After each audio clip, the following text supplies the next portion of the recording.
C'est un plaisir de vous retrouver ici à l'Institut français, sur la terrasse du Beaux-Arts. Donc je remercie l'Institut et bien sûr le Beaux-Arts pour cet accueil. Et c'est un grand plaisir d'être en compagnie de Michel Ducasse ce soir et de Jason Lilly, deux poètes, comme Alisha vient de le dire, de générations différentes. Mais on va voir que ces deux hommes ont finalement beaucoup de points en commun dans leur approche de la poésie. On va sans plus tarder entrer dans le vif du sujet, puisqu'on est là avant tout pour parler de ce premier recueil de poèmes de Jason Lilly qui s'intitule Poème fertile. Alors Jason, on vous connaissait auparavant comme musicien, percussionniste, acteur, comédien. Vous avez déjà plusieurs casquettes. Qu'est-ce qui vous a poussé aujourd'hui à vous orienter vers la poésie avec ce premier recueil de poèmes ? Donc, merci Reza. Donc, bonsoir à tous et à toutes. Déjà, c'est un plaisir d'être là et de pouvoir parler justement avec Saman camarade là, création et l'importance que la poésie est depuis commencement, depuis qui l'homme commence à causer au fait. Et moi, ce recueil-là, ça a été déjà un désir d'exprimer dans ma langue maternelle ou dans mes langues maternelles, on va dire, une créativité et une capacité d'être fertile qu'on a tous ici et qui est d'actualité, qui sera, je pense, aussi d'actualité.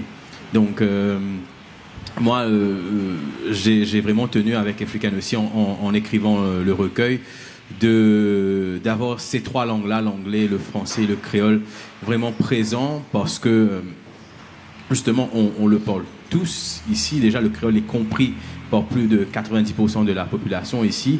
Et c'est aussi dans ces deux langues pour pouvoir permettre aux personnes qui ne maîtrisent pas forcément ou qui veulent justement avoir plus de contacts, toucher, et même sur le continent, et même continent africain, même plus, on va dire au sens plus large dans le monde entier, de pouvoir voir ce qu'est l'île Maurice en dehors, comme on dit. Ben, nous a fait qui nous connaît pour une tragédie, mais il y a aussi de belles choses qu'on fait ici aussi. Voilà.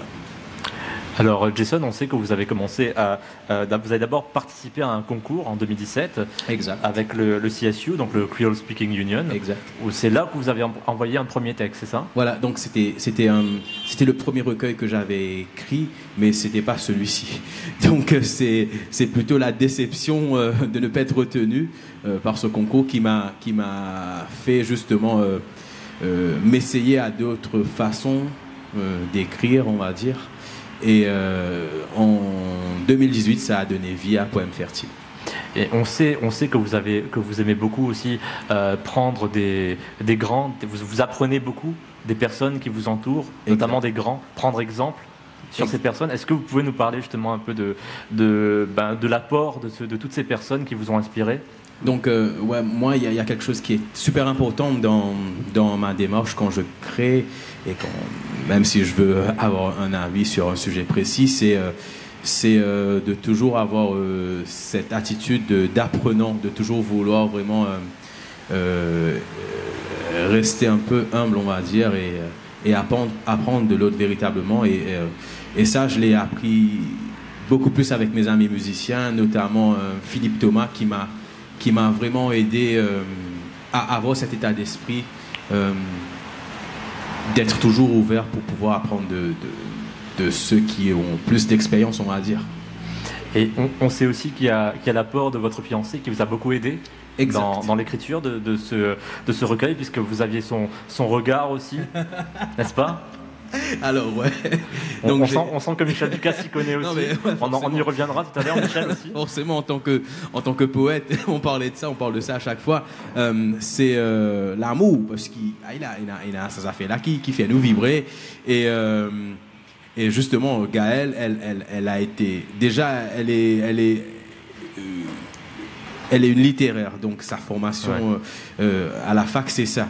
Donc, j'ai eu un avis pas forcément que de ma fiancée et de celle que j'aime, mais aussi d'une personne qui connaît le sujet. Et ça connaît déjà. Voilà, donc elle m'a aussi aidé sur quelques traductions aussi. parce que justement, je ne voulais pas forcément faire une traduction littérale de ce que... Oui, c'est vrai que quand on lit les poèmes, on se dit que c'est pas toujours littéral. Des fois aussi, c'est pas forcément évident d'avoir une traduction 100% littérale parce qu'il y a des expressions qui sont propres à une langue et qui vont pas forcément être... on va pas forcément pouvoir les reconnaître dans une autre langue. Donc il faut s'adapter aussi. Ouais, c'est clair que ça m'a pris plus de temps pour faire les deux autres traductions que d'écrire en créole, parce que justement ça demandait de la réflexion et vraiment mettre dans le contexte précis ou je voulais avoir quand même une fluidité dans ce que j'écrivais. Et vu que c'est une nouvelle écriture en français et en anglais, et je ne voulais pas que ça soit forcément répétitif, même si ça parle, l'essence est la même, on va dire. Alors, il y a un lien intéressant entre vous deux, vous Jason et vous Michel, puisque, alors Jason, quand vous vendez ce livre, vous offrez en cadeau une semence de bois-tambour, donc qui est une plante endémique finalement assez rare. Il n'y a pas beaucoup de Mauriciens qui savent exactement ce que c'est le bois-tambour. Mais si on connaît le travail de Michel Ducasse, vous avez publié donc il y a juste quelques années, c'était en 2017, un bouquet bois-tambour. Donc là, un recueil de poèmes où vous rendiez hommage justement à tous ces grands que vous aimez, tous ces grands poètes que vous appréciez. Vous avez fait des traductions. Alors, quelle est cette fascination que vous avez? Pourquoi cette fascination de poètes comme vous deux pour le bois-tambour? Bonsoir. Je ne sais pas si c'est... Il y a le son. Oui.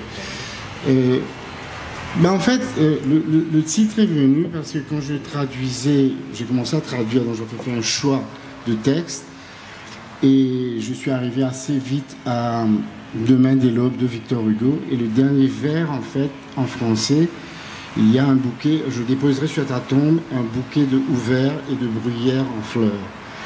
Et donc, moi, quand je fais des traductions, disons, j'essaie de rester très proche du texte, et je me suis dit qu'à ce moment-là, il y a quand même une chose que j'ai envie de faire pour ce dernier vers-là, qui est aussi le dernier vers du recueil, d'ailleurs, parce que c'est le dernier texte du recueil. Et donc je me suis dit, je vais aller essayer de trouver, disons, l'équivalent d'une plante endémique.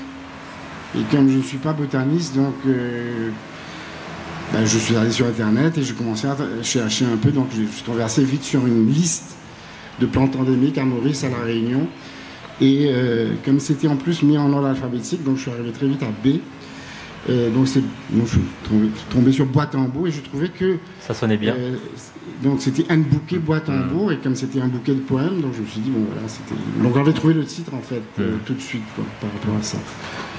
Mais sinon, pour revenir un peu sur le recueil lui-même, c'était un peu pour marquer les 40 ans de poésie. Je commençais à écrire, j'avais 14-15 ans. Et je voulais rendre hommage, et comme Jason, donc du coup, comme j'écris dans deux langues, le français et le créole, je me suis dit comment rendre hommage à des poètes qui sont différents. Ouais, voilà, comme Prévert. Enfin, moi je commence un peu par la poésie, disons un peu classique, du genre Prévert, et la poésie aussi romantique anglaise qui était au programme en HSC quand j'étais au Collège Royal de Port-Louis. Donc il y avait Keats, Shelley, Wordsworth, enfin un peu les grands poètes romantiques anglais. Et donc je me suis dit, bon, je vais les traduire en créole, quoi. En essayant de respecter, parce que j'essaie de faire un travail de traduction qui respecte vraiment le sens des poèmes, et aussi la métrique. C'est-à-dire que, évidemment, si le texte est en alexandrin, en français ou en anglais d'ailleurs, c'est reproduit comme ça en créole, avec aussi les rimes. Pas les mêmes rimes, mais les rimes, le respect en fait de l'ordre des rimes dans les textes. C'est un travail qui est compliqué, mais qui, quand il est réussi, quand vous êtes quand même satisfait après, vous retrouvez du coup très très vite le rythme du texte original.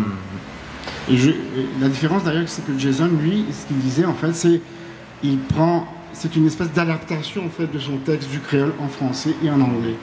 C'est deux travaux qui sont deux manières de procéder qui sont vraiment différentes en fait. C'est très différent, mais par contre ces textes en français ou en anglais prennent une autre dimension parce que c'est pas la reproduction du coup du texte en créole.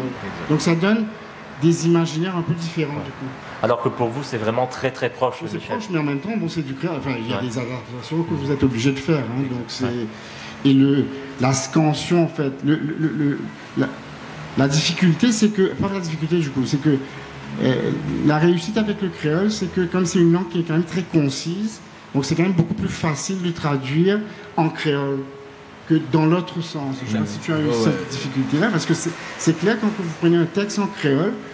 Moi, j'essaie parfois ça avec mes textes et je ne réussis pas tout le temps. Hein, c'est-à-dire, un texte en créole qui va être traduit en français est plus compliqué si on veut respecter la métrique, parce que le français, le créole est une langue beaucoup plus concise que le français. Ouais, c'était vraiment, on va dire que quand j'ai écrit en créole, c'était relativement plus simple.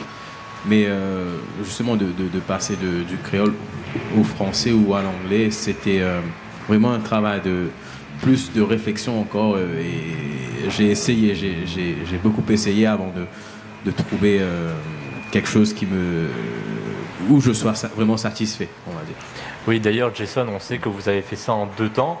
Exact. Vous avez commencé d'abord avec les textes en créole, et puis c'était quand vous étiez en vacances en France, et là que vous avez trouvé l'inspiration pour écrire, justement, pour traduire les textes en français et en anglais. Expliquez-nous justement comment ça s'est produit, cette envie, cette volonté à ce moment-là, de se dire, ok, je vais faire les deux langues maintenant. Ouais, exact. Donc, je me suis dit à un moment donné, vu que j'avais beaucoup de temps à réfléchir, j'avais pas mal de temps passé seul aussi. Donc, elles m'ont dit à moi, bon, à Tanankula, et recueillir la bacavs dans créole, et j'essaie de traduire un peu les poèmes en français ou en anglais, dépendant des jours, dépendant de l'émotion qui était présente. On va dire, et ça s'est fait, on va dire, pendant 8 mois à peu près. Ça m'a pris 8 mois à peu près pour véritablement traduire tout ça. Donc c'est un travail de longue haleine finalement. Exact. Ouais. Exact. Alors Michel, si on doit revenir justement à Nbouké Bois-Tambour, vous vous êtes quand même mis en face de très grands poètes, avec Arthur Rimbaud, entre autres. Donc qu'est-ce que ça fait pour vous de se dire, je vais traduire ces grands poètes qui m'ont inspiré, qui m'ont autant apporté, aujourd'hui je vais traduire leur travail en créole? Mais ça fout la trouille en fait. Ouais. Oui, parce que non, vous savez, le problème c'est que quand vous vous retrouvez devant ces textes-là, même si je les connaissais, hein, c'est souvent les textes que j'ai lus et relus, vous n'êtes jamais aussi proche du texte original quand vous êtes en train de traduire ligne par ligne. Et en plus de là, c'est là où vous vous rendez compte de la qualité en plus de ces textes-là, du travail dans les textes originaux. Et ça vous apprend une chose très vite, c'est l'humilité en fait. C'est-à-dire que quand vous vous retrouvez dans les grands textes, même si vous avez 40 ans de poésie derrière vous, on ne traduit pas le Dormeur du Val comme ça. Hein.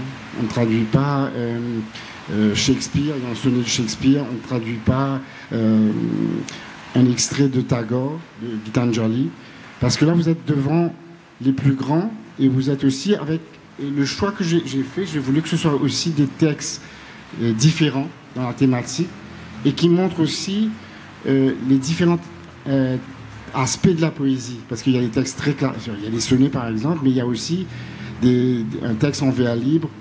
En gros, je dis ça souvent, c'est-à-dire que Tagore n'écrit pas comme... Enfin, je veux dire une banalité totale. Hein.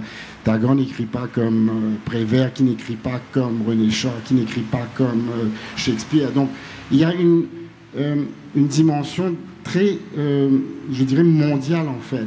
Et se retrouver devant ces textes-là, et ligne par ligne, et en plus quand vous voulez respecter comme moi, c'est le choix que j'avais fait, la métrique, oui, c'est un travail colossal, quoi. C'est-à-dire c'est un travail où il faut être à la fois sur la forme et le fond, et se dire que, voilà, les trouvailles poétiques de ces gens-là, les images qu'ils ont trouvées, que ce soit en anglais ou en français, sont quand même des choses magnifiques, quoi. Il y a après, je me suis peut-être un peu compliqué la tâche en choisissant les poèmes parfois un peu compliqué. Le Dormeur du Val, c'est vraiment un poème où il y a des enjambements, où il y a des... C'est pas le plus facile, c'est sûr. C'est pas facile à traduire, quoi. Et même quand on voit des traductions anglaises de ce texte-là, ben, les gens ont parfois un peu de mal, quoi, à respecter la métrique, à voir. Et puis bon, Rimbaud, c'est un cas un peu particulier dans la poésie française, quoi. Donc c'est pas les grands poètes, ils sont mûrs dans la trentaine, quoi. Et lui, il était très précoce finalement. Voilà. Ce qu'il écrit à 15-16 ans, nous on écrit ça, quoi, à 40 ans. Je pense de 40. Donc c'est vraiment une figure unique en fait dans le monde de la poésie. Et finalement, ça vous a pris combien de temps, Michel, pour réussir à traduire tous ces textes, puisque là, comme vous dites, c'est vraiment un travail colossal. Ça a dû vous prendre énormément de temps. Non, mais j'avais pas de deadline. Moi, je me suis dit, j'ai envie que... je me suis mis quasiment 2 ans avant la sortie du recueil. Et puis, c'était progressif parce que voilà, quand on sort d'un texte, on est un peu vidé, vous tombez sur un autre texte très très fort. Vous allez, par exemple, sur un texte de Césaire, vous tombez après sur un texte de René Char. C'est des choses quand même compliquées, quoi, à traduire. Mais... moi, j'y ai pris du plaisir parce que je me suis retrouvé aussi, parce que je ne suis pas complètement stupide non plus, j'ai pris aussi des thèmes qui sont aussi dans ma poésie, en fait. Ouais, qui vous parlaient. Cette transmission, c'est ce que vous disiez à un moment, c'est vrai que les grands, c'est aussi parce que vous avez étudié ou lu ces grands, qui a des thématiques, on aura l'occasion de parler de la poésie engagée, par exemple. C'est vrai que... Ouais, j'ai aussi choisi des textes, d'abord qui me plaisent. Il n'y a pas eu de choix comme s'il faut se dire, il faut qu'il y ait un tel, il faut qu'il y ait un tel. C'est pas juste un challenge, il faut aussi que vous fassiez plaisir. Non, il y avait une cohérence. Après, j'ai voulu bâtir le recueil sur 4 thèmes. D'abord sur l'écriture, sur l'amour, sur la poésie engagée et sur le temps qui passe. Et c'est pour ça que ça se termine par Demain des l'aube, que Victor Hugo écrit pour sa fille. Qui meurt quand même très jeune. Alors Michel, est-ce qu'on pourrait justement entendre un de ces poèmes? Oui. Ah oui. Je peux dire, vas-y. On a le... Comme on en parle, autant le lire maintenant. On fait quoi? On fait Rimbaud? C'était le Dormeur du Val, non? Oui. Allez.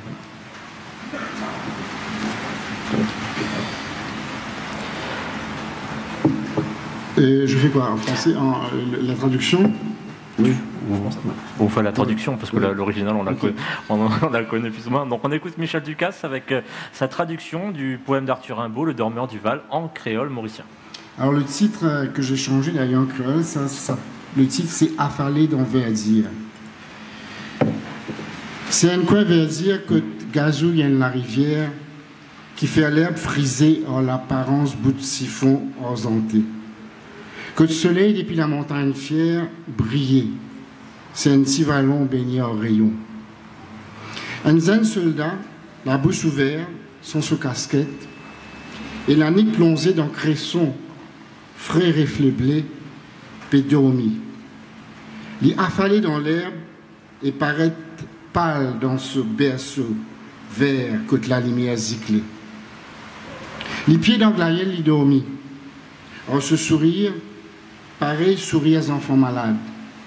Ce sommet cire, mamanatir, berce-li, il gagne frais l'automate. Aucun parfum pareil ici siphonne ses narines. Il dormit dans le soleil, la main dans sa poitrine, dans bien. Il y en a des trop rouges que l'équerre à droite. Je crois qu'on peut applaudir Michel Ducasse pour ce très belle traduction. Effectivement, quand on vous écoute lire le poème comme ça, Michel, on sent que vous êtes resté extrêmement proche du texte original. Quand on connaît le texte original, on voit que là, vous êtes vraiment mot à mot sur le détail, quoi. C'est un travail sur le détail, en fait. Oui, mais c'est un travail aussi sur... évidemment, quand vous faites de la traduction, c'est un travail sur la langue, et c'est un travail sur le sens aussi, et sur la façon de placer les mots, parce que ces deux langues-là sont peut-être très proches lexicalement, mais elles ne le sont pas grammaticalement ni sémantiquement, en fait. Donc, du coup, Nissa Taxima, pardon. Et donc il y a des choses à voir. Mais moi j'ai commencé à traduire aussi très vite. J'ai commencé à écrire de la poésie, mais très très vite. Ça m'a toujours intéressé de passer d'une langue à l'autre. Je faisais beaucoup de traductions du français au créole. Après, je me suis mis aussi de l'anglais. Mais oui, ça demande du temps, mais ça demande... Si vous voulez, avec le temps, on arrive à trouver des équivalences. Et ce qui est intéressant avec les textes, c'est ça en fait. C'est quand les images sont fortes dans la langue originale, il faut vraiment trouver ces équivalences-là en créole. Ça marche dans les deux sens. Ça peut être aussi d'un texte en créole. Je pense que Jason, par exemple, dans ses textes du créole au français, même si c'est pas la même démarche, est obligé quand même de trouver des équivalences qui enrichissent en fait le texte, la traduction. Exact. Donc j'ai dû quand même passer pas mal de temps pour trouver justement quelque chose qui puisse vraiment représenter ce que je voulais dire en créole quand je suis passé de l'anglais ou du créole au français. Si on revient à votre recueil, Jason, donc il s'appelle Poème fertile, et cette question de fertilité, elle revient sous plusieurs formes dans ce recueil. En tout cas, moi, quand je l'ai lu, je me suis dit, là, je vois de la fertilité, là, je vois de la fertilité. Est-ce que c'est quelque chose de volontaire ? Alors, je pense que déjà, il faut savoir que le titre en créole du recueil, c'était Poésie tranquille pour île fertile, parce que je voulais justement démontrer qu'on pouvait être fertile à beaucoup de niveaux et dans des façons vraiment différentes. Et cette poésie-là, elle ne voulait pas forcément être une poésie tranquille, mais vraiment une poésie qui bouscule les gens à différents niveaux. Le tranquille, effectivement, on le sent pas trop. Le fertile, on le sent. Exact. Le tranquille, on le sent moins. Donc effectivement, le choix du titre, là, il parle, il est très parlant. Donc on sent qu'il y a en vous lisant, Jason, on sent qu'il y a une certaine urgence. Exact. Et il y a quelque chose de palpable presque quand on vous lit. Il y a notamment dans les 3-4 derniers poèmes. Exact. On sent que vous êtes vraiment ancré dans le présent. Il y a cette idée, il y a cette philosophie du carpe diem, du cueil ce qu'il y a maintenant là sous ta main, exact. Sous ton nez. Est-ce que c'est vraiment comme ça, dans cette démarche-là, que vous avez écrit ces poèmes-là ? Donc justement, je voulais vraiment, parce que je me suis rendu compte que j'allais mourir vraiment très jeune, donc autour de mes 16 ans à peu près, je me suis rendu compte de ça, de par le décès de deux amis au collège. C'était vraiment extrêmement difficile et à un moment donné, nous faisions qu'à faire face à ça. Et par rapport à ça, j'essaie quand même de cultiver ça et je me suis dit qu'il fallait quand même rendre grâce à la vie. C'est en étant conscient de la mort qu'on vit le plus, je pense, et qui nous donne la vie sur vraie valeur. Donc j'ai essayé, justement vers la fin du recueil, de souligner ça et de mettre l'emphase dessus, justement. C'est vrai que c'est quelque chose que l'on ressent très très bien en lisant le poème, mais il y a aussi d'autres thématiques comme celle de... Enfin, en tout cas, vous me direz si j'ai juste, mais on sent que vous parlez aussi beaucoup d'attentisme, en tout cas dans les premiers poèmes, des gens qui ont envie de faire des choses, mais qui ne sont pas forcément dans l'action. Exact. Donc ça, vous allez le retrouver parce que justement, quand je reviens à pourquoi on a fait avec Danilo et moi notre maison d'édition African, c'est parce que justement je voulais du moins publier quelque chose, mais à chaque fois qu'on voulait avoir des informations dessus, on voulait faire quelque chose, il y avait toujours une porte qui se fermait. Et il y a pas mal de personnes qui nous ont dit, Michel, je crois qu'il peut confirmer, relate, ouais. Voilà, que quand on essaye de se faire publier, c'est relativement difficile si on n'appartient pas à un style précis. Et à chaque fois, j'ai eu des personnes qui m'ont dit, attends quoi tu dis, attends quoi un peu, capable pas, c'est non. Donc à chaque fois, j'entendais ça autour de moi, même par rapport aux autres réalisations que j'ai pu faire dans d'autres disciplines artistiques, ça a été la même chose souvent. Donc je voulais, à travers les premiers poèmes, vraiment inviter les personnes à comprendre que c'était peut-être un peu de l'ironie aussi que j'utilisais en le faisant, de ne pas forcément attendre, mais de faire les choses, de se lever et de les faire simplement. Donc au final, on peut dire qu'il y a vraiment, en seulement 12 poèmes, il y a quand même déjà beaucoup de thématiques qui sont explorées, Jason, puisque là on a parlé de cette question d'urgence avec les derniers poèmes, au début de cette question justement d'attentisme, et puis au milieu on a un peu d'autres choses, on a aussi beaucoup ce rapport à la nature, exact. Et d'où également le titre en fait. Exactement. Donc finalement, c'est ce que je disais tout à l'heure, cette fertilité, on peut la rattacher à plusieurs éléments dans ce recueil. C'est aussi ça qui est intéressant, parce que je pense que finalement, chaque lecteur aura une interprétation différente de ces poèmes. Moi, quand je relis le recueil, je me retrouve à comprendre différemment ce que j'ai écrit, même moi. Donc, ceux qui n'ont pas lu Poème fertile, j'espère que vous allez découvrir ça aussi, l'évolution qu'il y a dedans, les compréhensions différentes. J'ai essayé quand même de rester simple dans ce que j'ai écrit, pour justement laisser aussi à la personne qui lit le recueil de pouvoir vivre vraiment l'expérience de Poème fertile. On peut peut-être justement, Jason, faire partager un petit poème. Comme on sait qu'il y en a dans les 3 langues, on va essayer de se les partager. Pour débuter, on va forcément laisser l'auteur, le poète lui-même débuter avec un poème de son choix. Jason ? Exact. Donc, moi je fais le 5 en anglais. Ok, allez. Donc, ouais. Donc, on va vous faire poème numéro 3. Et c'était mon Lévin Dorset qui nous fait causer là. Et il dit: Zil fertile, oui bien sûr. L'esprit fertile, ça dansir. Population tranquille, tout le monde peut dire.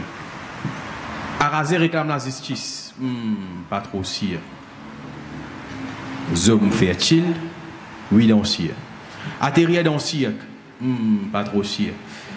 L'esprit tranquille, l'équerre rebelle. Reste tranquille, pas faire réclame. Du monde qui vous dit. Conquérir le destin, vaut mieux pas. Rébellion ou l'équerre, pas l'espèce une tante ça. Tentation la voix ou curiosité, non, peine à soi. Une étirée et par autre fight, une vanne sa droit. Un petit commentaire peut-être, Jason, avant qu'on enchaîne. Donc, ouais, celui-là, c'était justement par rapport on va dire les différentes formes ou les sources différentes qui existent et qui nous empêchent vraiment de nous réaliser et d'avancer. Ouais. Ça, on le retrouve tellement partout. Ça peut être dans notre maison, ça peut être là où on travaille, ça peut être dans notre famille, ça peut être nous-mêmes. Nous-mêmes, souvent, nous empêchons quoi qui nous gagne droit à faire des affaires ou arriver à faire des choses. Donc c'est un peu comme un appel, justement, une alerte, quoi. Exact. C'est un peu ça. C'est un peu la sonnette d'alarme, en fait, qui nous dit, voilà, réveille-toi. En gros, c'est un peu ça. Ça a été écrit dans cette optique-là. Exact. Alors, Michel, on va vous écouter pour votre poème que vous avez choisi, donc de Jason, et vous nous expliquerez pourquoi vous avez choisi de lire ce poème. Non, je ne vais pas vous expliquer parce que c'est dans le poème. Donc, ok, bah super. Nous partagerons notre récolte. Venez moissonner pour qu'un peu on rigole. Un peu d'espoir par ici, une part de persévérance par là-bas. Ce soir, en se séparant, nos yeux posséderont un autre éclat. Nous partagerons nos semences contre nous, l'essence de notre existence et plus de consistance. Un peu d'unité par ici, une part de franchise par là-bas. Ce soir, en rentrant, nos cœurs parleront un autre langage. Nous partagerons nos souffrances, libre parole à qui le veuille. Une blessure passée par ici, un mal commis par là-bas. Ce soir, en nous couchant, nous comprendrons que c'est notre âme la guérisseuse. Nous partagerons notre parole, que chacun en consomme à ras-bord. Un peu d'humour par ici, un peu de vanne par là-bas. Ce soir, au retour, notre joie tourbillonnera sans détour. C'est un très beau poème qui donne aussi une belle idée du partage, Jason. Donc là, on est un peu dans ce que je disais tout à l'heure, c'est-à-dire qu'on a ces poèmes au milieu du recueil, où là, on a plusieurs thématiques qui vont se mélanger. Et là, on a cette idée de rassemblement, de partage, d'union aussi. Finalement, ce sont des thématiques très, très actuelles, si l'on considère aussi l'état actuel des choses. Il y a beaucoup de poèmes qui sont très parlants aujourd'hui dans cette optique-là. Donc voilà, j'ai essayé quand même en écrivant parce que ça me concernait déjà personnellement. Donc quand j'ai écrit Poème Fertile, c'était un désir de m'exprimer à la base.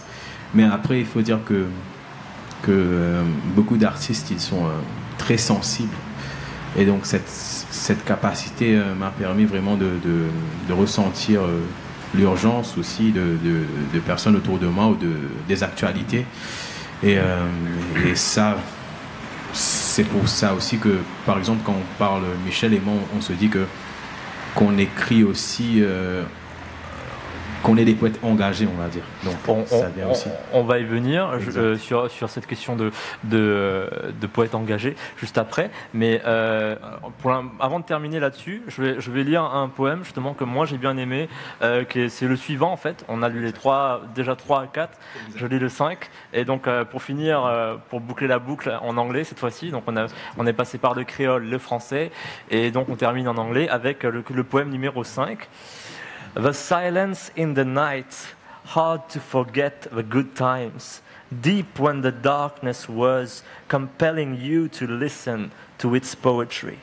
This time traveling brings you thousands of years back, when you kissed the earth fearlessly and boldly, ancestral protection, faithful and no denial, a glance in the cradle of your heart, where the magic resides, next to the trees, listening to their voices.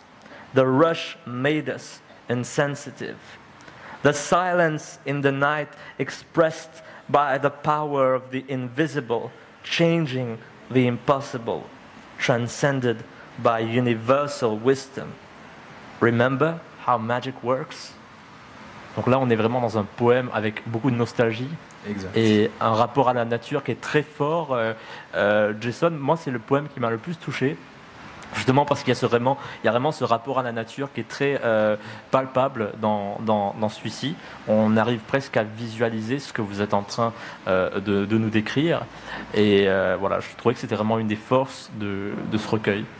Merci. Voilà, je pense qu'on peut tous applaudir Jason Lilly pour ce poème. Merci.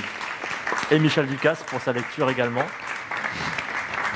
Alors justement, on va enchaîner, chers amis, sur la poésie engagée, puisqu'on sait que vous êtes tous les deux des poètes engagés à votre niveau, malgré l'écart d'âge qu'il y a entre vous, malgré cette différence de génération.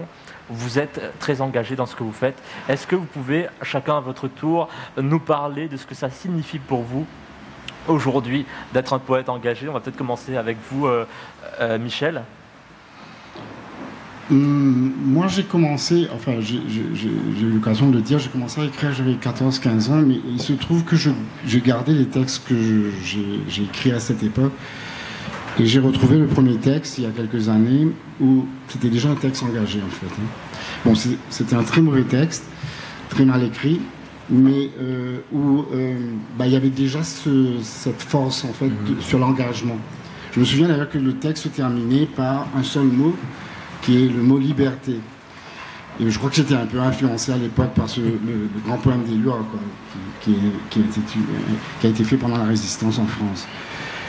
Donc du coup, c'est vrai que moi je scie entre les deux, hein, c'est-à-dire que je suis en même temps un poète lyrique et engagé, et j'écris pas mal de textes d'amour aussi, hein, je n'écris pas que des textes d'engagement, mais c'est quelque chose qui m'a toujours interpellé depuis l'adolescence en fait. Et après, je crois aussi que j'ai fait un métier pendant plus de 30 ans. J'étais dans un journal et j'étais en contact quand même avec la réalité.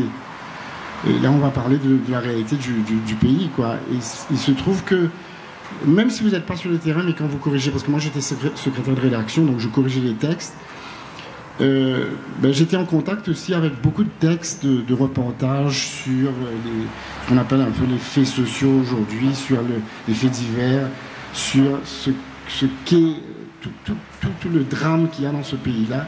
Et aujourd'hui, c'est ça qui est terrible, c'est qu'on se retrouve dans un pays où on a l'impression qu'il y a des gens qui ne comprennent même pas de quoi ils parlent, en fait. Je veux dire, quand vous avez un ministre de la République qui parle de logements sociaux sans même savoir de quoi il est en train de parler, c'est grave, quoi. Quand vous avez des gens qui sont au pouvoir, qui ne comprennent pas la réalité mauricienne, parce que eux, ils vont vous dire, vous, quand on pas connaît.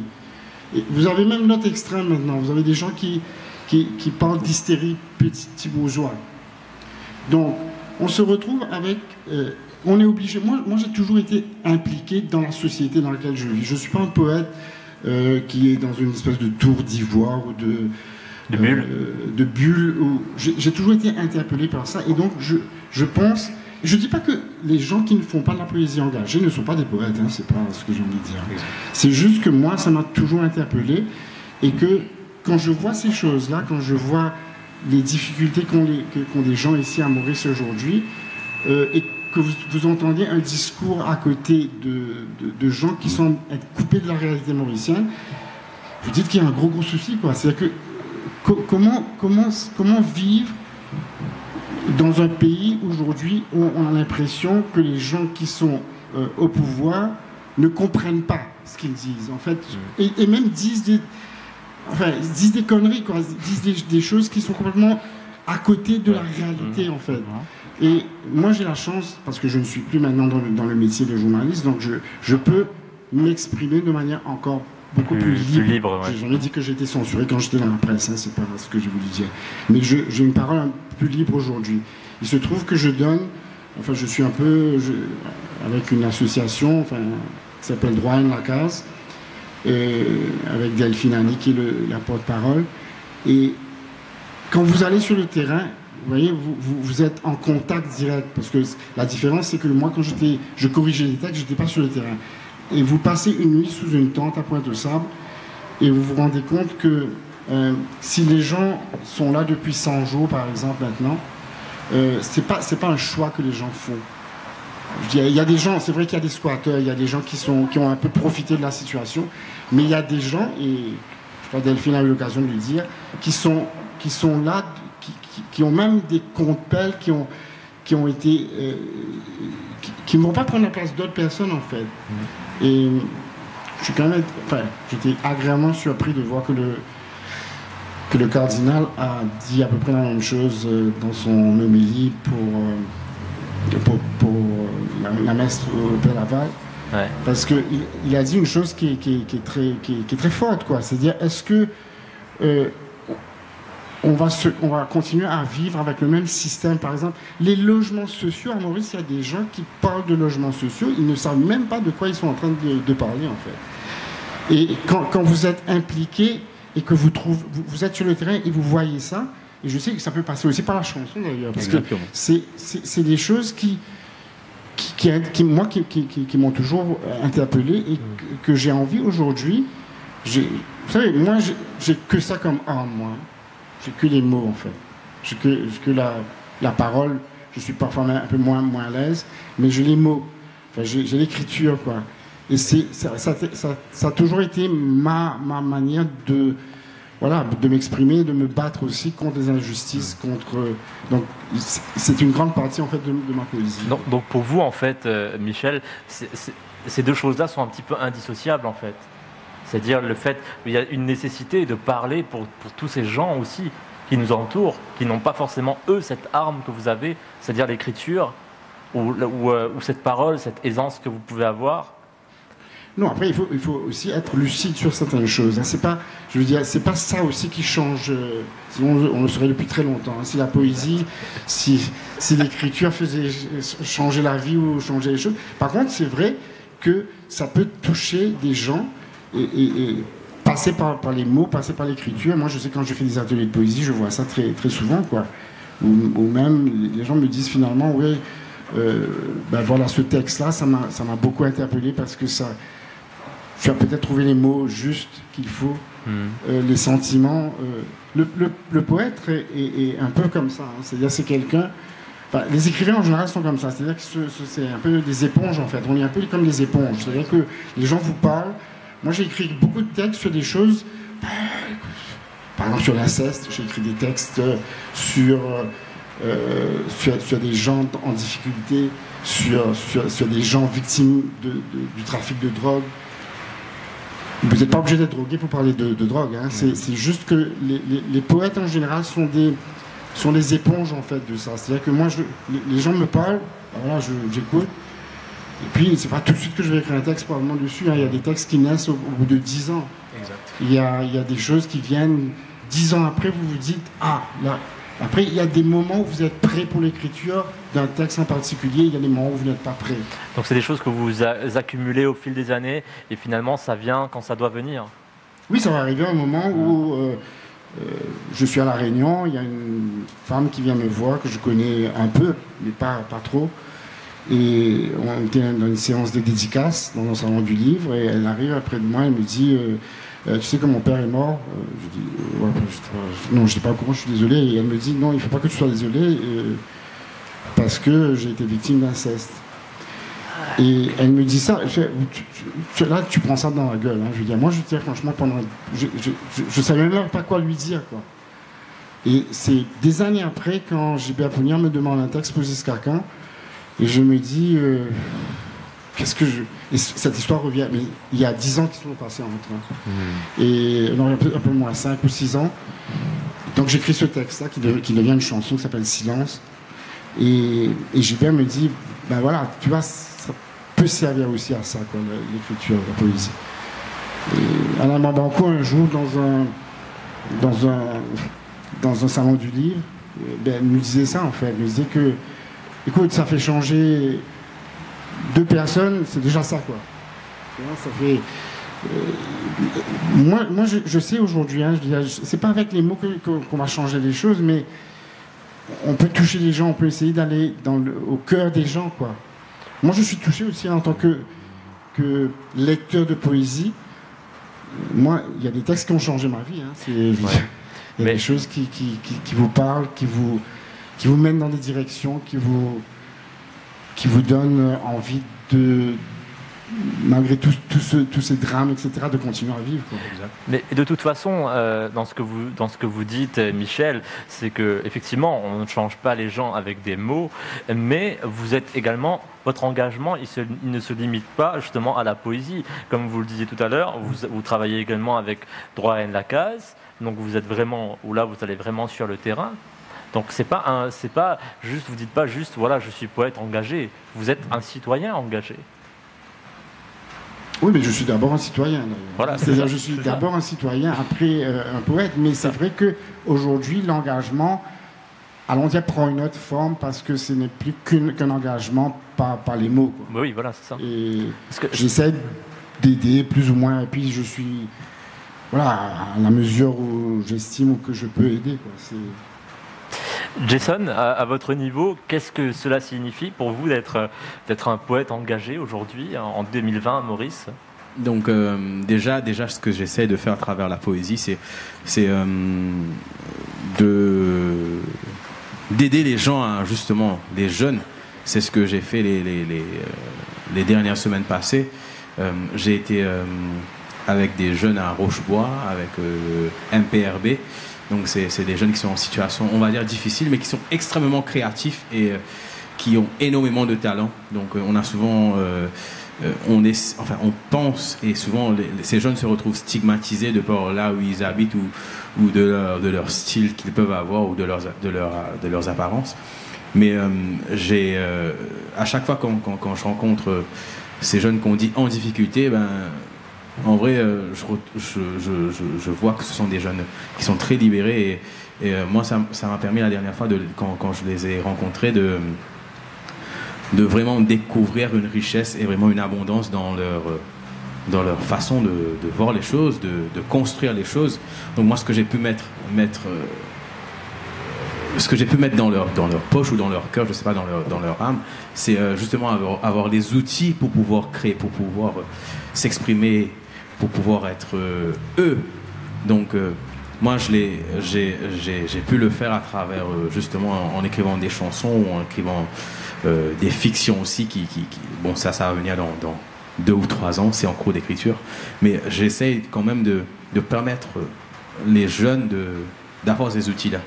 Donc, comment je café, je créer, j'essaie à chaque fois de le faire. Donc, je l'ai fait là-bas à Rochebois, je l'ai fait à Montgalcan avec les plus petits, à Kazam.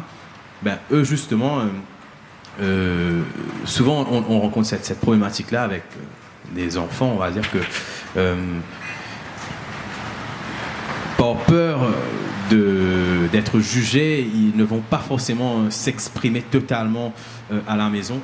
Et moi, bon, vu que j'aime bien travailler avec voilà, les plus jeunes, ben, ça m'a permis de lancer quelque chose et eux, ils réceptionnent et ils arrivent à faire des trucs que même nous, on arrive à le faire difficilement.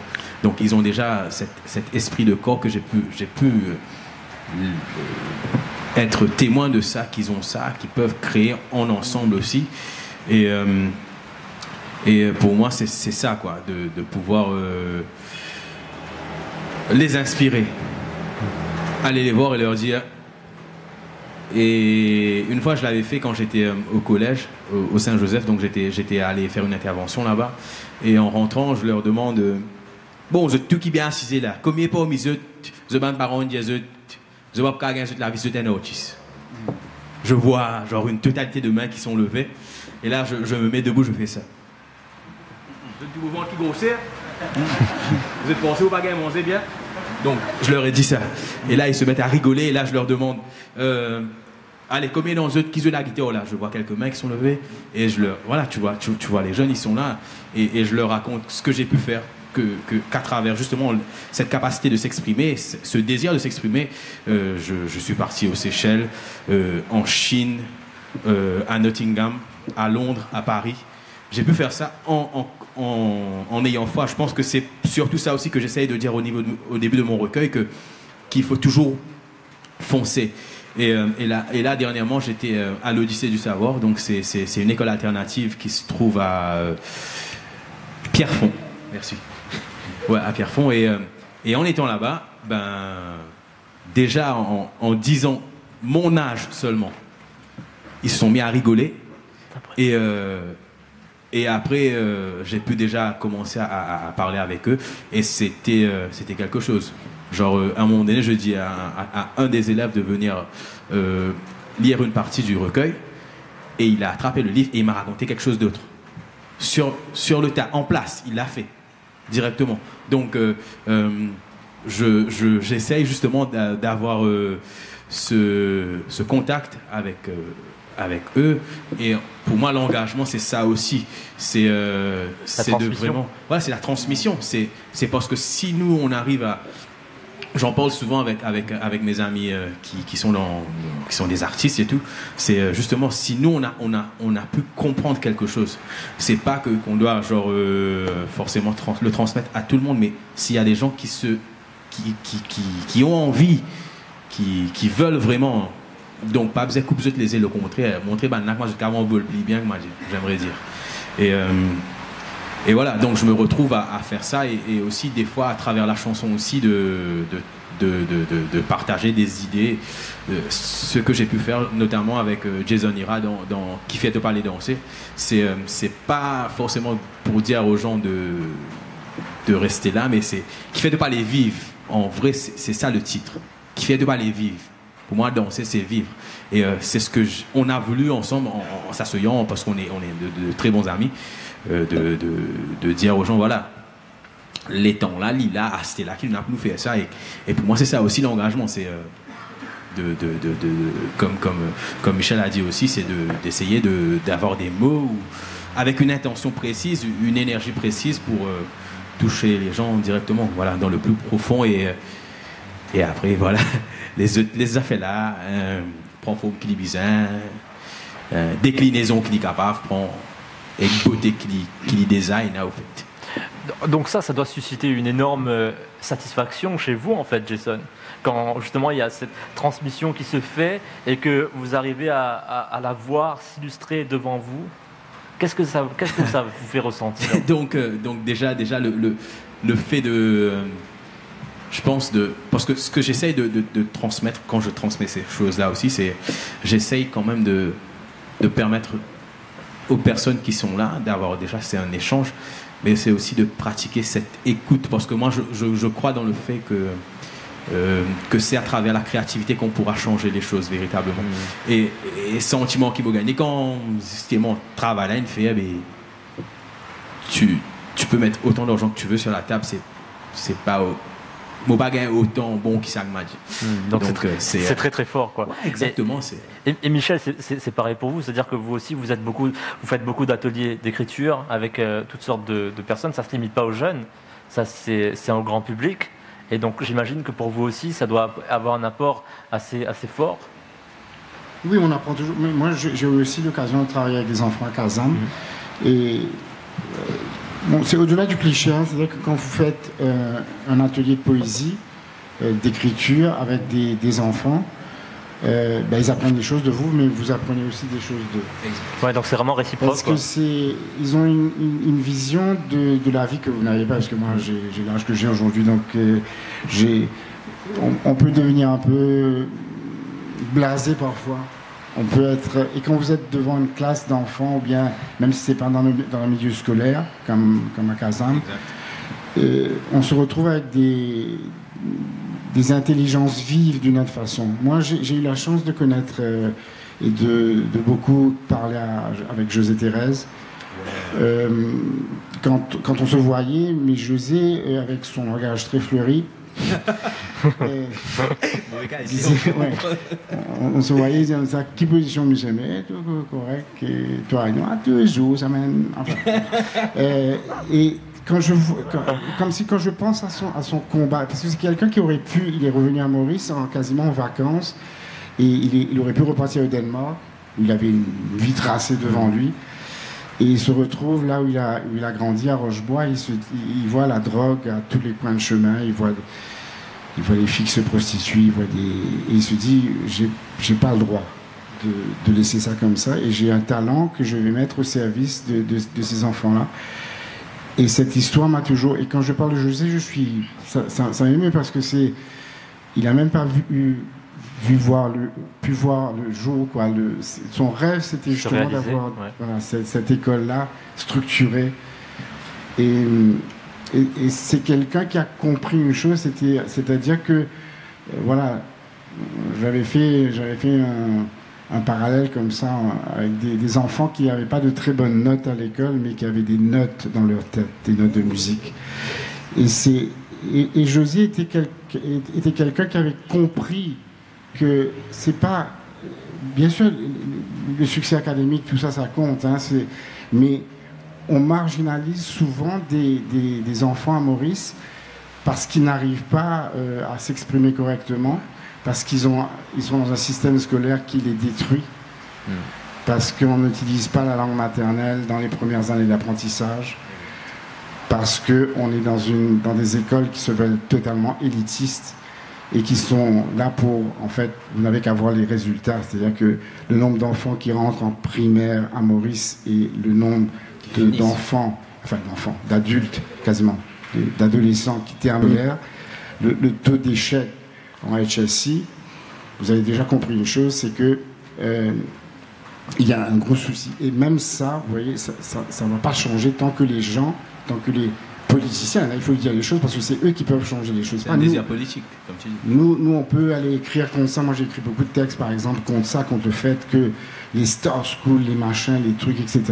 Et José, un jour on discutait, on avait bu quelques verres, là, hein, et il me dit, tenez, moi, vous êtes une affaire, c'est qui me fierté, je vous dis, c'est pas parce qu'il c'est pas peut-être un dimanche comment qui peut jouer saxo à un niveau qui tu peux pas croire, il peut jouer. Il y a des gens, tu vois, c'est des gens quand même qui ont appris à lire la musique, à écrire la musique, à faire les notes, le solfège, tu vois. Et tu te dis, mais comment ces gens-là qui étaient des gens qui étaient rejetés arrivent à s'en sortir? Ils s'en sortent par un art, par la musique. Mais tu peux t'en sortir aussi par d'autres choses, par le théâtre, par le... Et c'est pourquoi, avec Jason, je sais, lui aussi, il s'implique aussi auprès. Moi, je suis arrivé à un moment où j'ai envie de transmettre aussi un savoir que j'ai, quoi. Donc, c'est pas garder les trucs pour soi. Il y a des gens qui vont... ça se partage, quoi. Ouais, oui, ça se partage, quoi. Ça se partage. Je crois que quand vous avez un talent, à un moment, que vous avez un peu de bouteille, un peu de trucs, vous vous dites, ben, qu'est-ce que je fais? Je vais garder ça et puis je vais... Oui. Je vais crever comme ça, sans... Ouais. Je vais garder. Il y aura pas cette satisfaction. Depuis quelques années, j'ai envie de transmettre. C'est pourquoi je fais des ateliers. C'est pourquoi aussi j'ai envie que les gens comprennent. Parce que là, on revient à la poésie. Mais vous savez, on a une vision parfois, une idée sur la poésie qui est très élitiste du coup. On se dit, ouais, la poésie, waouh. Bon, c'est vrai, en plus, quand vous trouvez devant des auteurs comme Hugo, comme Rimbaud, comme Verlaine, comme Shakespeare, vous savez, ça peut vraiment mettre les gens mal à l'aise, quoi. Mais la poésie, c'est aussi une façon de s'exprimer et de dire des choses, quand vous faites surtout de la poésie engagée, et de toucher les gens, d'essayer de...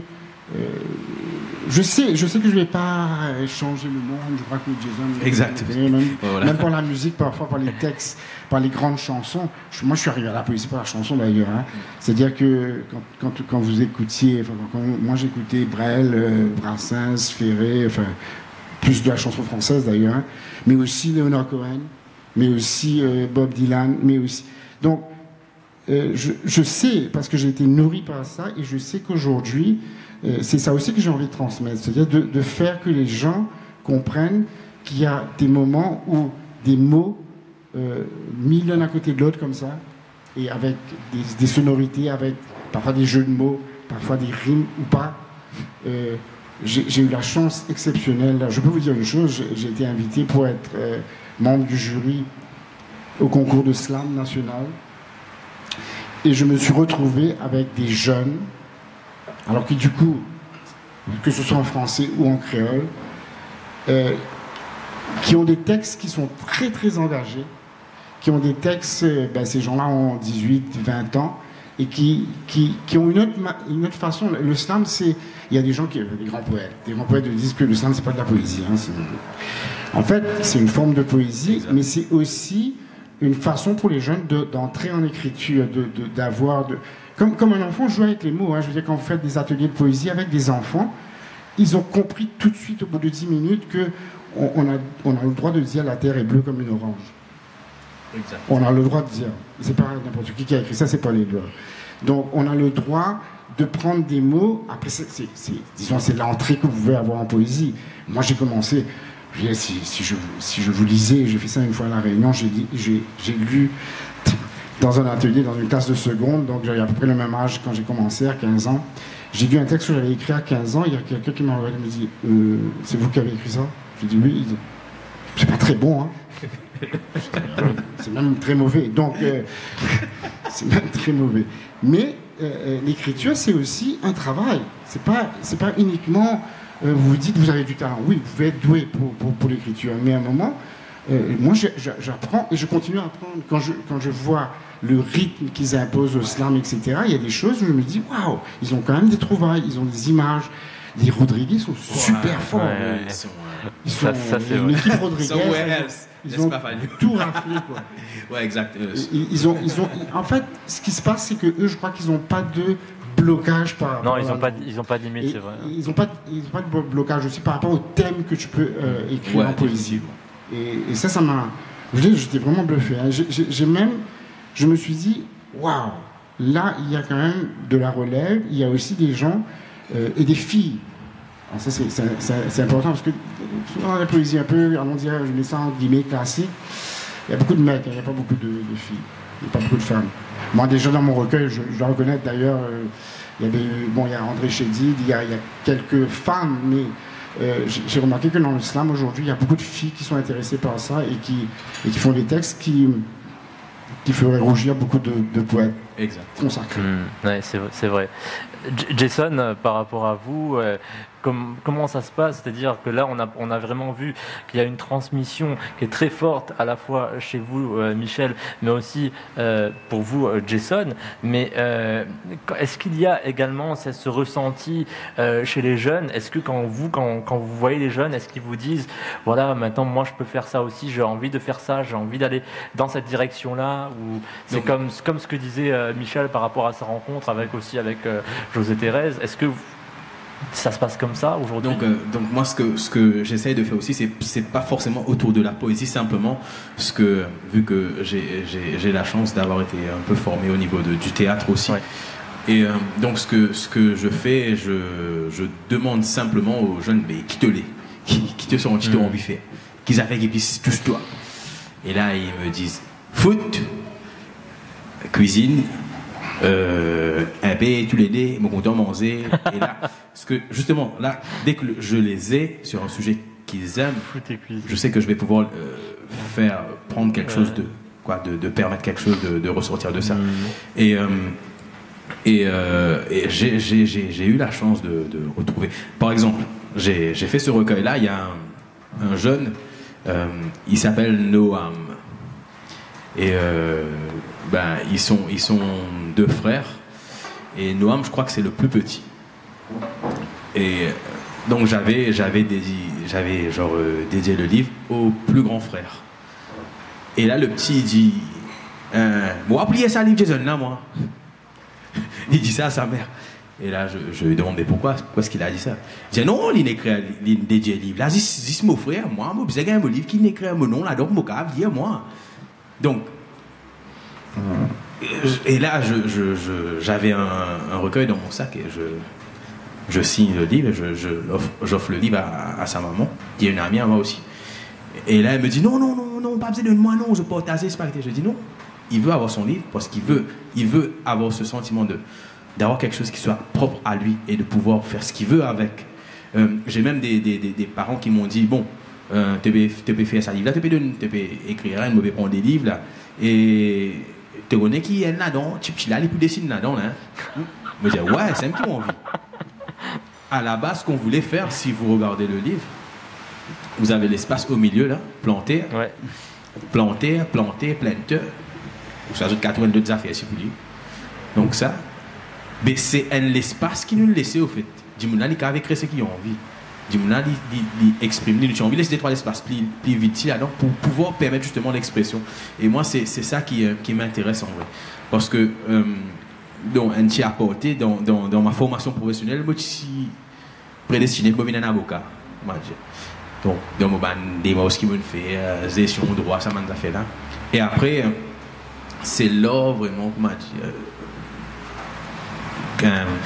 comprend qui m'ont capable de faire beaucoup plus, au fait, qui m'ont capable tous beaucoup plus, et une simple parole, on parlait de ça avec Fagno ce matin, que justement la force des mots, comment l'intention qu'on peut mettre dans un seul mot ou dans une phrase, comment ça peut changer les choses.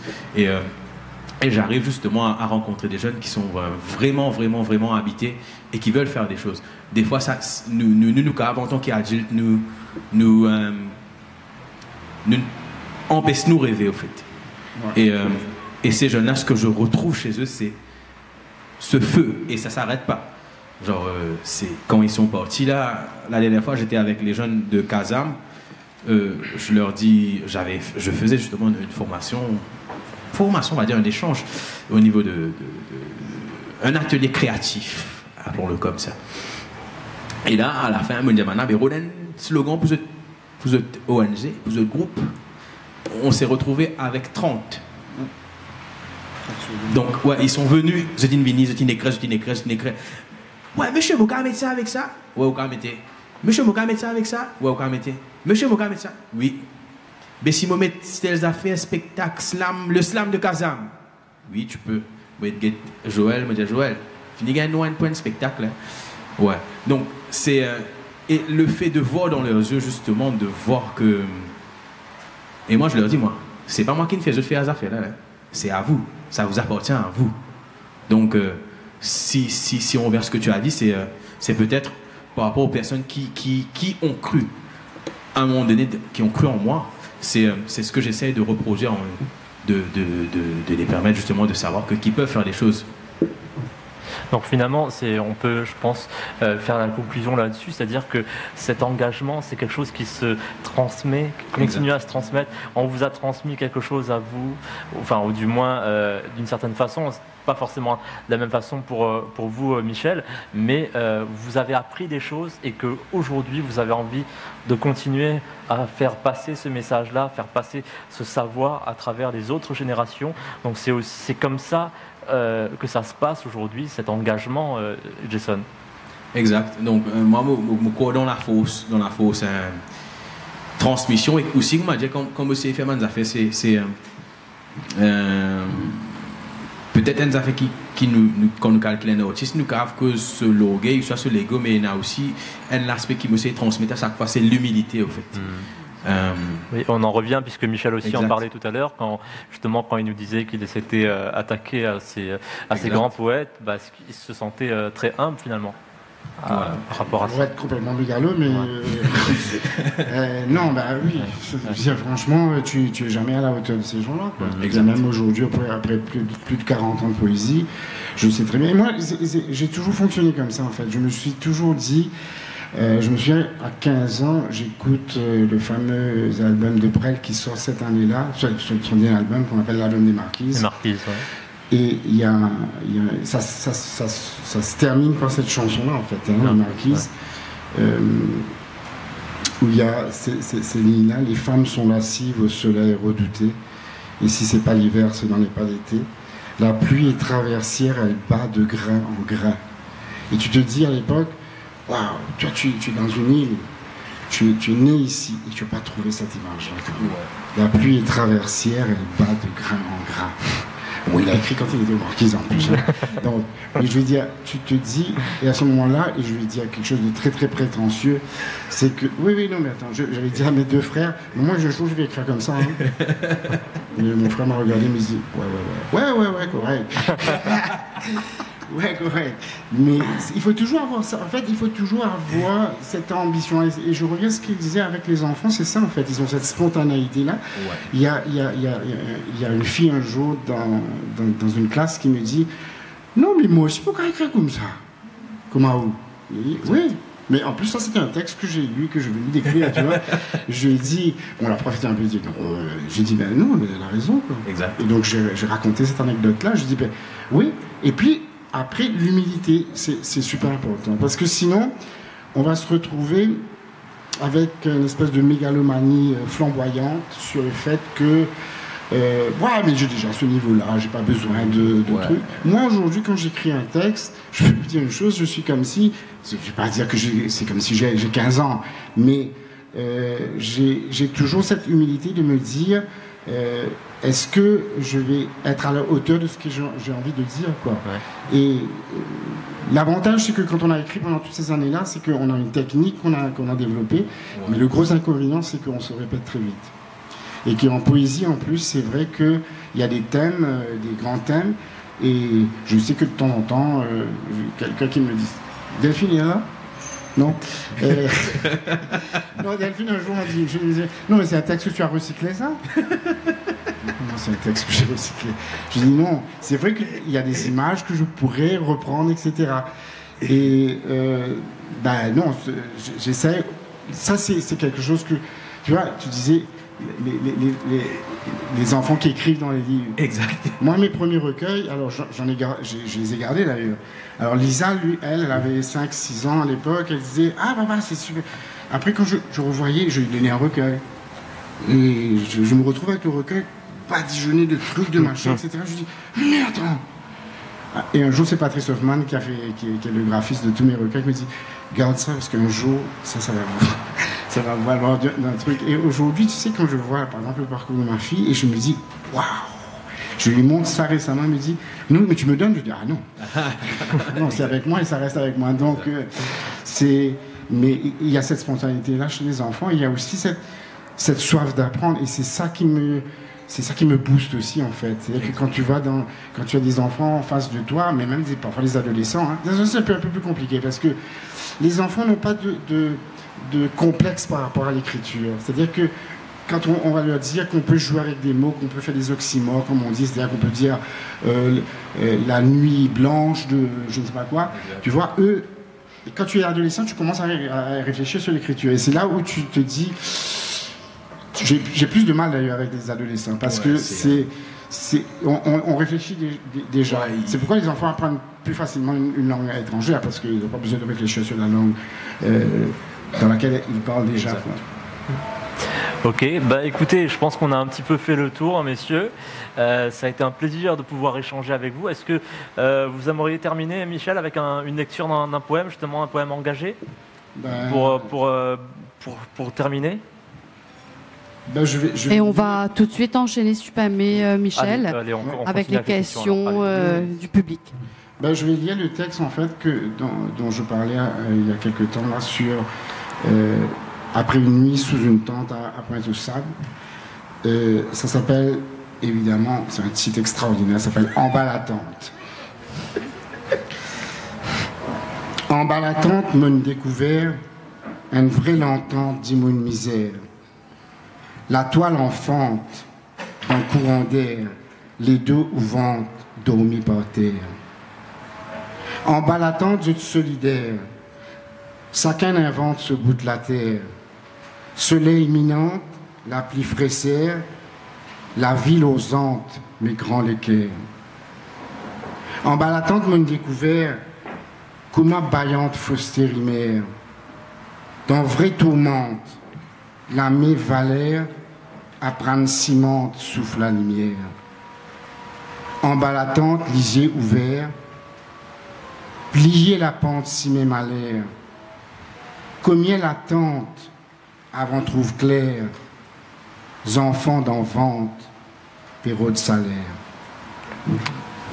On peut applaudir Michel Ducasse. Merci Michel pour ce très beau poème. Alors on va tout de suite passer aux questions des spectateurs, s'il y en a. Alicia. Alors, T'en as des questions? Quand est-ce que le poème que tu viens de lire va être édité? Oui, parce que je suis en train de travailler, c'est vrai, je suis en train de travailler sur un nouveau recueil, oui, qui fera partie de ce recueil-là. Je pense, j'aimerais bien faire un truc pour les 20 ans du premier, enfin, après 20 ans, Alphabet sorti en 2001. Bon, ça sortira probablement soit vers la fin de cette année ou en début de l'année prochaine. Voilà. D'autres questions? Quelqu'un peut-être? Moi, j'avais peut-être une question pour Jason par rapport à la publication de ton recueil. Yes. Est-ce que tu as eu des difficultés à le publier ou comment ça s'est passé? Alors, si c'est pas indiscret. Non, mais c'est une très bonne question en vrai. Merci Jérémy. On va voir à la fin du recueil. Donc, c'est la 3e de couverture, c'est ça? Je pense. 4e. Voilà. Donc ici. Non, c'est la 3e, j'avais bien dit. Exact. Nous vous trouvez qu'il y a un planté avec ban sémère.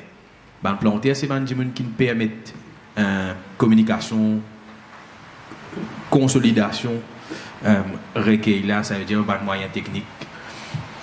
Et ban qui donne le trip de mettre la table pour nous faire recueil là arriver. Et après ban sémère, c'est ban qui financièrement il aide nous. Donc ce sont les personnes qui ont vraiment je vois certaines personnes qui sont là, donc merci à vous déjà. Et c'est ça qui me permet, pour me faire-il, prend pousser, comment dire, sur depuis la terre. C'est à travers le crowdfunding qu'on a pu faire. Donc ça a été vraiment extrêmement difficile parce que même on a même essayé d'avoir le soutien des institutions et il faut dire qu'il y a des choses qui ne marchent pas bien. Et la chairperson justement d'un fund m'a dit elle-même qu'elle reconnaissait qu'il y avait des soucis au niveau du système et que justement il y avait il fallait revoir ça parce que comme moi j'en connais de jeunes et de moins jeunes poètes qui veulent et qui ont toujours voulu se faire éditer et avoir quelque chose voilà, de laisser une trace. Et ça a été vraiment un parcours, mais voilà, je suis content que ça a été ainsi en vrai. Danilo il peut en témoigner parce que quand je vais citer Danilo, c'est avec lui aussi qu'on a pu faire la maison d'édition African. Mais voilà, là aujourd'hui, là où on est, on sait qu'on peut et surtout qu'on va le faire, on va surtout permettre aux personnes qui n'ont pas forcément eu voilà, nous parler qui n'a pas ce même tribulation qui nous pousse de faire publier. Donc certaines personnes qui sont dans la même on va dire école de pensée qu'African, avec grand plaisir. Il y a certaines personnes qui sont contactées déjà, mais on va sans doute publier, venir avec 2 publications l'année prochaine, je pense. Là, ça va être un peu chaud d'ici décembre. Mais si ça va bien, on ne sait jamais. Voilà. Donc, mais voilà, c'était vraiment difficile de pouvoir faire que ça soit ça et même au niveau genre des soucis au niveau de l'édition, de savoir comment ça marche, de voir tout ce qui vient avec quoi, les relecteurs. On a eu pas mal de personnes qui ont redit Zodine relire, reggaeter, l'autin proposer, et voilà. Donc le recueil ne m'appartient pas exclusivement, donc c'est quelque chose qui est vraiment partagé, j'aimerais dire. Question ?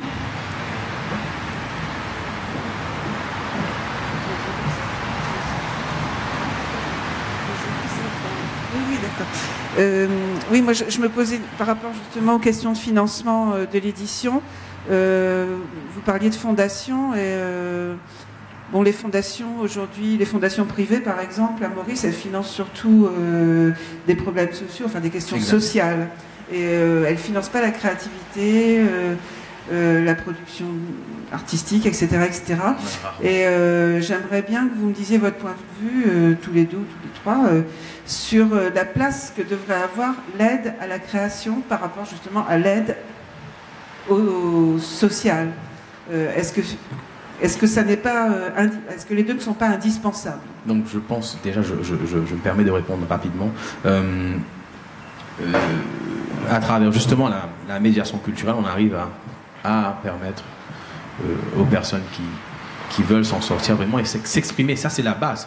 Si on n'arrive pas à s'exprimer, genre déjà, je pense qu'il faut que ça soit genre en même temps le fait de pouvoir savoir qu'on puisse avoir quelque chose à manger déjà, parce que c'est cette nécessité-là qui vient en premier, je pense, et d'avoir un toit déjà, et après justement permettre aux personnes, je veux dire dans tous les ateliers que j'ai pu animer ou assister, c'est cet aspect de valorisation qui a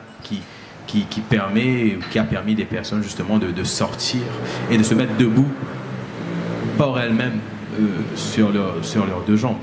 Donc c'est une affaire qui, selon moi, bien justement, il y a vraiment une cohésion qui est vraiment transversale au fait, qui est ça bonne affaire là qui constitue ça. C'est pas bonne affaire qui est exclusif ou qui sépare, et qui certainement nous sommes capables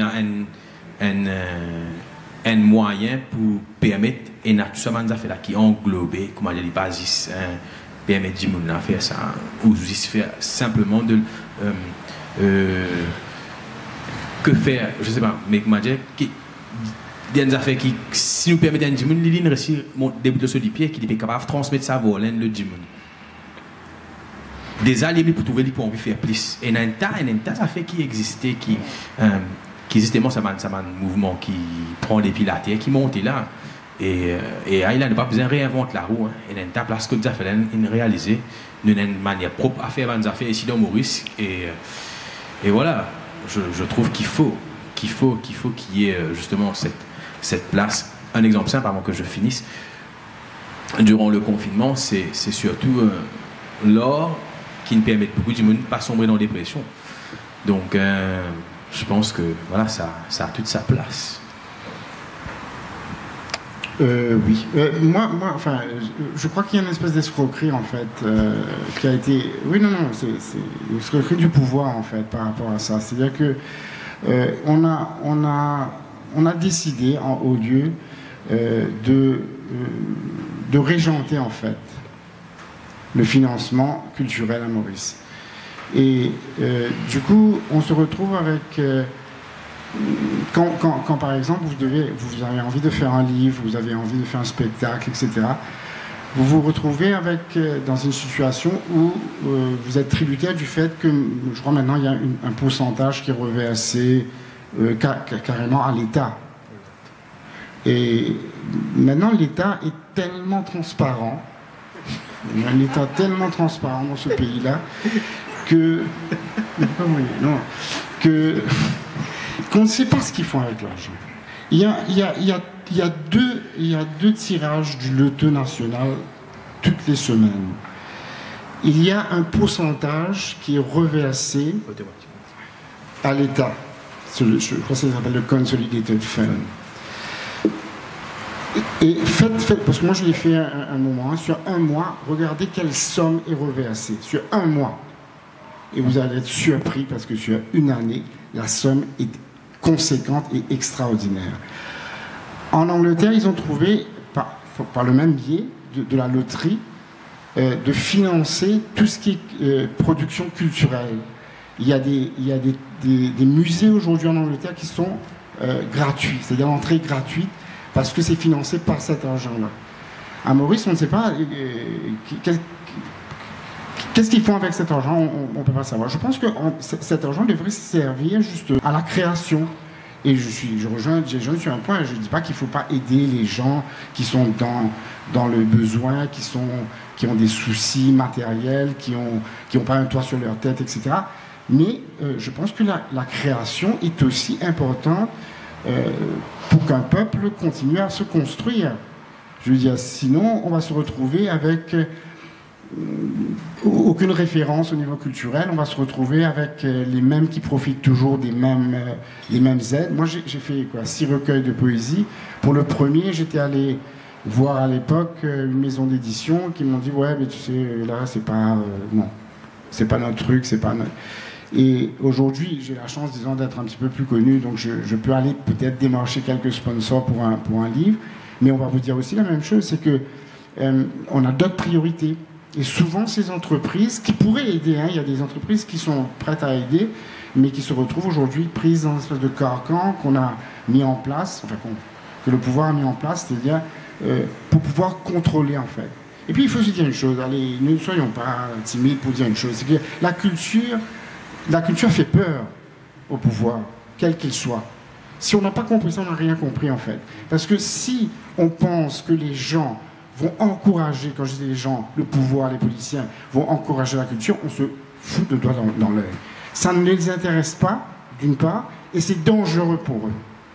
Et si on n'a pas compris ça, on ne va pas comprendre d'ailleurs pourquoi il n'y a pas toutes ces aides qu'on peut avoir dans d'autres pays sur la culture en général. Ça fait peur aux gens, que les gens puissent passer par la chanson. Je ne vais pas reciter l'exemple de Kaya, parce que sinon ça va prendre toute la soirée, mais je veux dire, on sait que quand quelqu'un peut, par sa musique, par sa parole, faire réfléchir les gens autrement que par l'école, parce que l'école ne fait pas ça. Donc, c'est dangereux pour eux. Et quel que soit le pouvoir, je ne vise pas un pouvoir en particulier, quel que soit le pouvoir en place dans ce pays, la culture, d'ailleurs, regardez le ministre de la Culture qu'on a. Et on a compris que c'est quand même leur priorité nationale d'avoir des gens à leur place au ministère de la Culture. Si on n'a pas compris ça, maintenant, moi aujourd'hui quand je regarde ça, je me dis waouh. À chaque fois d'ailleurs quand il y a un nouveau pouvoir qui est en place, je me dis on va voir. On sait très bien que c'est fait de façon très très ethnique, très très truc machin. On a souvent soit un Marathi, soit un truc comme ministre de la Culture. Donc je veux dire, si on croit que ces gens-là, ça les intéresse de faire grandir les gens dans leur tête par là, mais non, c'est pourquoi moi j'ai décidé depuis des années en fait de me débrouiller sans eux, quoi. C'est-à-dire, après, parfois c'est compliqué parce que c'est quand tu débutes par exemple comme Jason pour aller faire un livre, moi je sais ce que c'est. Moi mon premier bouquin c'était un prêt que j'avais déjà à la banque pour dans la maison que j'étais en train de refaire, etc. Donc mon frère était à la banque à l'époque, je l'ai consolidé en fait ce loan-là pour pouvoir pour pouvoir sortir Alphabet, ça a été ça, quoi. Ouais, et voilà, donc du coup j'aimerais bien, par exemple, quand je vais à La Réunion, je me dis, waouh, toutes les aides qu'ils ont, quoi. Et c'est, même si aujourd'hui, ça aussi, là-bas, ça commence à être coupé, mais je veux dire, ils ont d'autres possibilités. On a des municipalités à Maurice. Oui, on est dans la municipalité, on est, voilà, au bassin aussi. On a eu quand même une grande époque, avec des maires qui étaient quand même des gens un peu cultivés, et même très cultivé parfois. Et aujourd'hui, je suis désolé de dire une chose, je ne dis pas ça juste pour blesser les gens, etc. Mais franchement, on se retrouve quand même avec des imbéciles en face de nous, quoi. Et donc, du coup, qu'est-ce que vous voulez que ces gens-là comprennent à la culture? Qu'est-ce que vous voulez que ces gens-là comprennent à la création? Et heureusement, José n'est pas là parce qu'il vous dirait ça dans d'autres termes que moi. Et un jour, il m'a dit une chose que je ne peux pas répéter là parce que là, c'est très. Et donc voilà, c'est. Moi, je m'attends. Je crois pas que ça va changer en plus. Hein.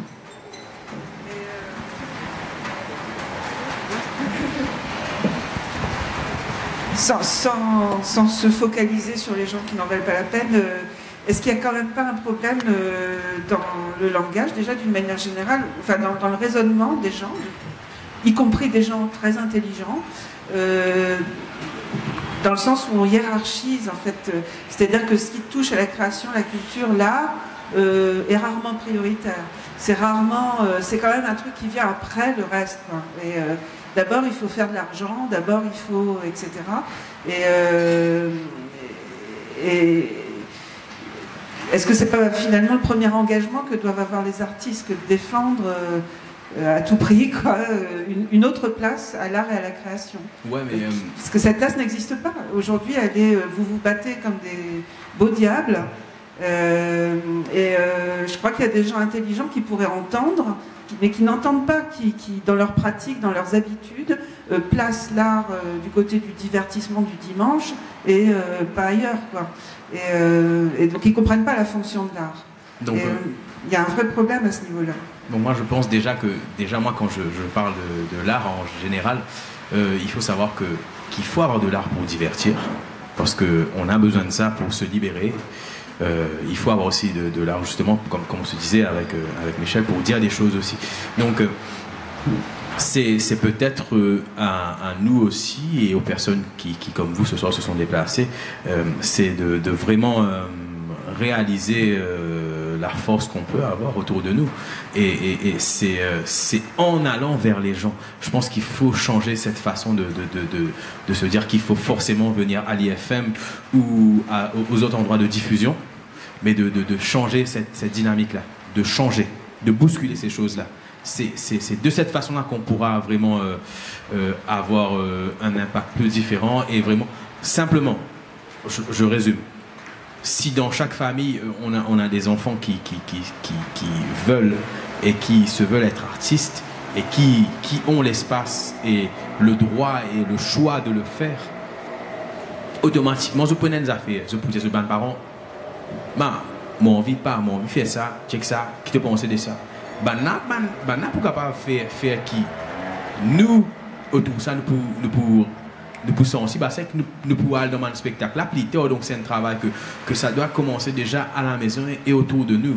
Donc c'est pas forcément comme tu viens de dire, c'est de dire que eux ils doivent faire quelque chose, mais c'est en le faisant nous-mêmes, c'est en voyant qu'on peut le faire sans eux, qui vont vouloir venir. Ah, c'est intéressant ça de ce que tu fais là. Intéressant. Oui, bien sûr. On en parle souvent avec le pote qui, voilà, on est dans la même merde, on va dire souvent. Et c'est justement, on essaye de changer la dynamique. Donc c'est de faire et d'essayer de montrer un peu l'exemple. Et après, ça va suivre, je suis certain.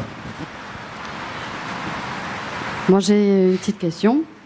Quand on parle de poésie, on fait souvent référence à Verlaine, Rimbaud, Baudelaire.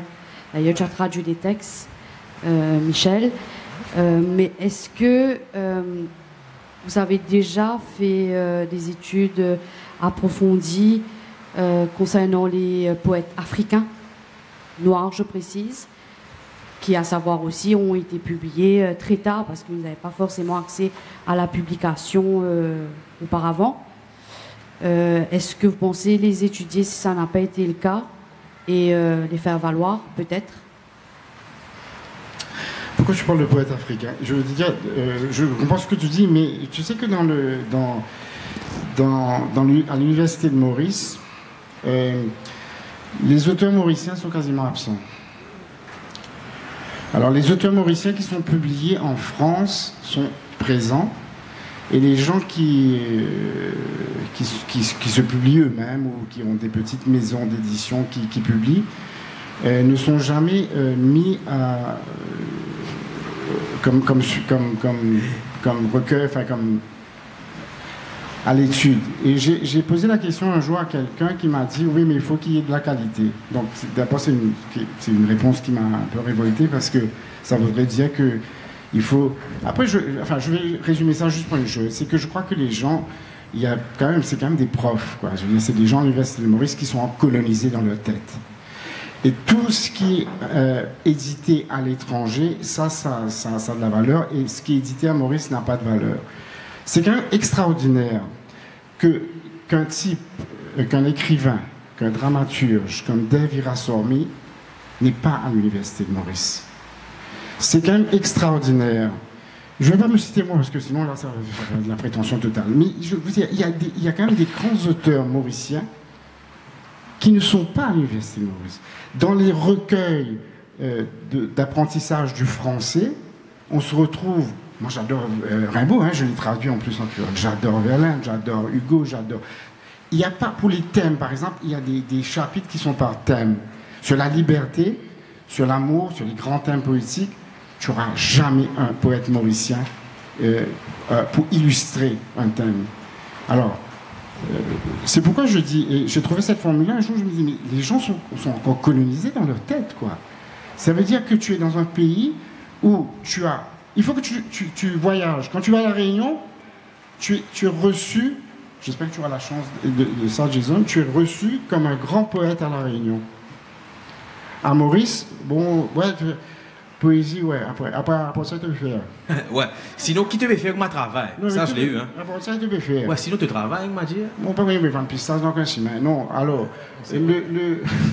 le truc, c'est qu'on n'a même pas cette reconnaissance-là, en fait. Ouais, c'est-à-dire que tu as des gens qui sont dans des postes de responsabilité qui pourraient justement promouvoir des auteurs mauriciens. Parce que moi, je parle de choses que je connais, c'est-à-dire de la poésie, de l'écriture en général, qui ne le font pas pour des raisons dont on va pas chipoter sur le fait. Je me répète, mais quelqu'un comme Dave Irasormi n'est pas l'université de Maurice, c'est quand même grave, quoi.